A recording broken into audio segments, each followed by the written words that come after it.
మార్చి 8 అంతర్జాతీయ మహిళా దినోత్సవం, ప్రపంచ నారీ దినోత్సవం.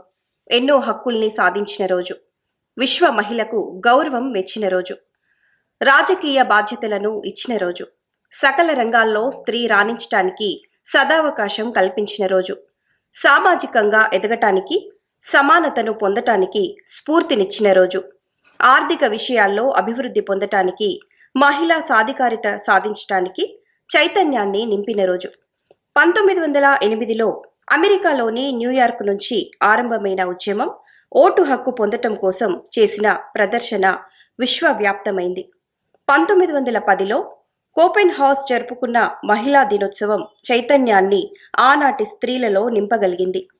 1975లో ఐక్యరాజ్య సమితి అధికారికంగా మార్చి 8ని మహిళా దినోత్సవాన్ని ప్రకటించి హక్కుల కోసం, సమత కోసం, సాధికారత కోసం, మహిళల ముందంజను శ్లాఘించటం కోసం పాటుపడింది. ఈ ఐక్యతా దినోత్సవం మహిళల్లో స్వాభిమానాన్ని, స్వావలంబనను పెంపొందించింది. ఆనాటి నుంచి నేటి దాకా మహిళలు బాధ్యతతో, స్వేచ్ఛతో జరుపుకునే మహిళా దినోత్సవం ఎందరెందరినో సమభావాన్ని పెంపొందించింది. ఆకాశంలో సగం, అవకాశంలో సగం అంటూ మహిళా శక్తి విజృంభించటానికి ఈ పండుగ ఒక వేదికగా నిలిచింది. అన్ని దేశాల్లో మహిళా సంస్కృతి దినదిన ప్రవర్ధమానమవుతున్నది. కొన్ని దేశాల్లో స్త్రీ మాటకు, ఉనికికి విలువ లేదు. అటువంటి దేశాలు తిరుగుబాటు ప్రకటించుకొని నారీ ఉద్యమాలు సాగుతున్నాయి. భారతదేశం అనాదిగా స్త్రీ శక్తిని గుర్తించింది, ఆదిశక్తిగా ఆరాధించింది. వేద విద్యల్లో స్త్రీలు కూడా రాణించారు. గార్గేయి, మైత్రేయి లాంటి మహిళా మనులు వేద జ్ఞానంతో విలసిల్లారు.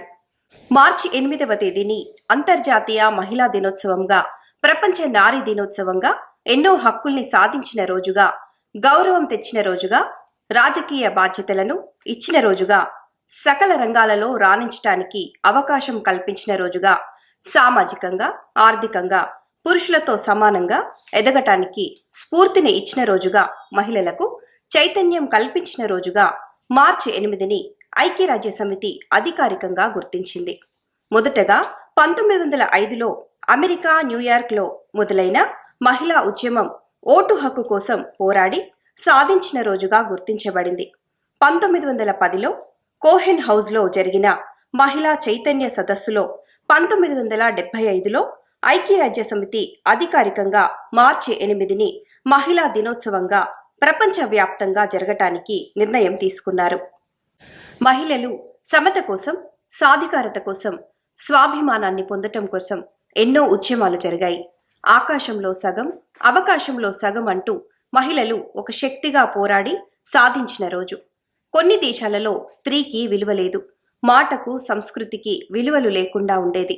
వాటికి మార్చి 8 చరమగీతం పాడి వారికి అన్ని రంగాలలో సమానత్వం లభించేలా చేశాయి. భారతదేశంలో స్త్రీని పరాశక్తిగా, ఆదిశక్తిగా వేదకాలం నుంచి పూజిస్తూ వస్తుంది.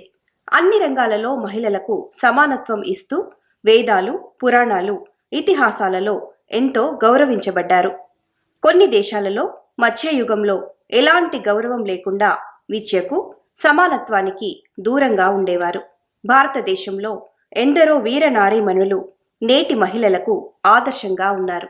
ఝాన్సీ లక్ష్మీబాయి, రాణి రుద్రమాదేవి, సావిత్రిబాయి ఫులే, విజయలక్ష్మి పండిట్, కస్తూర్బా గాంధీ, కమలాదేవి, దుర్గాబాయి దేశ్ముఖ్, ఇందిరాగాంధీ, మదర్ తెరెస్సా లాంటి వాళ్ళు నేటి మహిళలకు ఆదర్శం.